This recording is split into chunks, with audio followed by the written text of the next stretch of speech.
Pemirsa, apa kabar? Saya Jonathan membawakan warta berita PTS tanggal 25 Desember. Sebuah kecelakaan terjadi di Gunung Hehuan saat suhu dingin di malam Natal kemarin. Seorang pengemudi Taiwan membawa 7 turis Filipina ke Gunung Hehuan untuk berwisata. Saat perjalanan pulang, kendaraan kehilangan kendali dan jatuh ke lembah dalam 30 meter. 3 orang sempat terjebak di dalam mobil, namun semuanya berhasil diselamatkan tadi malam. Pejalan kaki segera memastikan situasi saat melihat mobil jatuh ke dalam lembah. Seorang pengemudi wanita Taiwan mengantar 7 turis Filipina ke Gunung Hehuan tanggal 24. Namun saat perjalanan pulang, kendaraan tersebut kehilangan kendali dan menerobos jalur lawan arah serta menabrak pagar pembatas dan jatuh ke lembah dalam 30 meter. Akibat deformasi mobil hingga pukul 9 malam, polisi dan tim penyelamat baru berhasil menghancurkan kerangka mobil tersebut dan menyelamatkan 3 orang yang terjebak. Total 4 orang mengalami luka berat, namun untungnya tidak membahayakan keselamatan jiwa.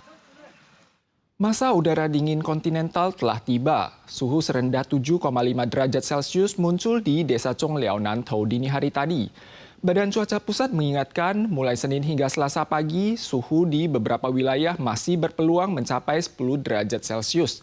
Akibat dampak sistem awan selatan, hujan berpeluang turun di seluruh Taiwan mulai Jumat ini. Sedangkan untuk cuaca malam tahun baru, pakar memperkirakan masa udara dingin akan tiba lagi mulai tanggal 31. Embun beku di rerumputan terlihat bak hamparan salju dari kejauhan. Para turis segera mengabadikan pemandangan indah peternakan Fuzhou yang terletak di distrik Heping, kota Taichung ini. Hadirnya masa udara dingin kontinental menimbulkan suhu terendah di dataran sebesar 7,5 derajat di Chongliao Nantou dengan embun membeku di pagi hari, disusul Zhuqi di Kabupaten Chiayi 8 derajat dan Kukeng di Yunlin 8,1 derajat. 今天入夜之后，一直到明天清晨，要留意温度还是相当的低，尤其在宜兰一直到整个西半部，低温普遍大概还是只有11到13度。新竹以南到台南这个区域以及金门，可能还是会出现只有局部10度左右的低温。 Mulai siang hari Selasa, suhu akan sedikit menghangat, tetapi sistem awan selatan menuju utara pada Kamis yang disusul menguatnya monsun timur laut pada Jumat membuat cuaca berubah menjadi lembap dingin dari selatan hingga utara Taiwan. Berdasarkan data komprehensif Biro Cuaca dari berbagai negara, masa udara dingin akan tiba pada tanggal 31 dan suhu rendah akan berlanjut hingga dini hari tahun baru. 1月1号的清晨可能是最低温，跨年当天是温度是在下滑当中的。然后这波呢是属于偏干冷的冷气团，那只有北部、东北部的迎风面比较有一些这个短暂性的阵雨，雨量比较多。 Pakar menganalisis bahwa gelombang udara dingin malam tahun baru bersifat kering dingin dan ada kemungkinan hujan sporadis di wilayah utara dan timur laut yang berada di sisi angin. Warga yang menyambut fajar diimbau untuk memerhatikan perubahan cuaca. Aksi unjuk rasa tahunan Serikat Pekerja Taiwan yang diikuti lebih dari 20 kelompok pekerja digelar di Taipei kemarin. Selain menuntut reformasi kepemerintahan dan anti korupsi, mereka juga terus menuntut kenaikan upah pokok pekerja, tunjangan pensiun yang diberikan oleh perusahaan dan penambahan hari libur nasional. Aksi demonstrasi buruh tahunan yang memperjuangkan hak buruh, perlindungan lingkungan dan keadilan lahan yang diikuti lebih 20 kelompok pekerja beranjak menuju markas partai DPP pada tanggal 24. Di lokasi terdapat banyak polisi yang mengamankan situasi. Tema aksi kali ini sesuai dengan slogan yang diserukan anti pemerintah jahat dan anti korupsi. Digelar melalui pertunjukan drama aksi yang menyoroti lingkungan pekerja domestik yang buruk dan upah rendah, merefleksikan situasi kerja yang buruk. 低薪，这个对劳工来讲是一个最大的痛嘛。你要至少有它的基数，一定要提高到3.5万以上，让劳工的基本生活没有疑虑，而且他能养活至少2个没有薪资的家属。 Aksi ini menyerukan agar upah pokok dinaikkan ke atas 35.000 dolar Taiwan dan juga berharap agar premi asuransi pensiun pekerja yang dibayar perekrut dinaikkan dari 6% menjadi 12%. Selain itu juga menuntut pengembalian 7 hari libur nasional yang dihapus. Isu keadilan lahan juga menjadi salah satu tuntutan massa. 有2点是一定要争取到的。第一个呢，就是政府资讯公开，土地的征收、重划等等等，都必须要有一个程序叫做行政听证。 Land Justice League juga menyampaikan 2 tuntutan utama, yakni keterbukaan informasi dan semua pengambil alihan lahan harus melalui sidang administratif yang bukan sekedar formalitas.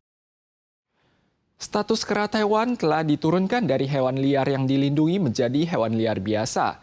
Ada warga menemukan bahwa jumlah kera di kawasan pemandian air panas Zhipen, Taitung telah meningkat dalam 2 tahun terakhir, yang diduga terjadi akibat sering diberi makan.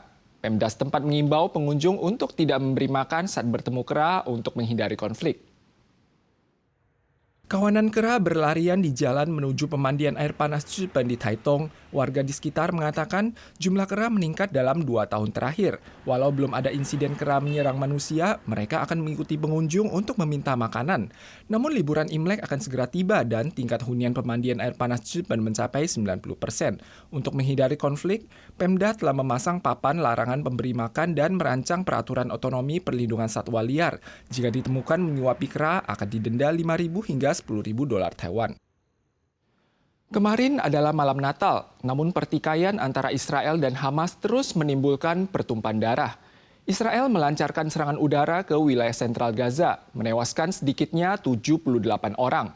Saat memimpin misa malam Natal, pemimpin Katolik Paus Fransiskus menekankan bahwa perang pada akhirnya hanya akan merugikan semua pihak.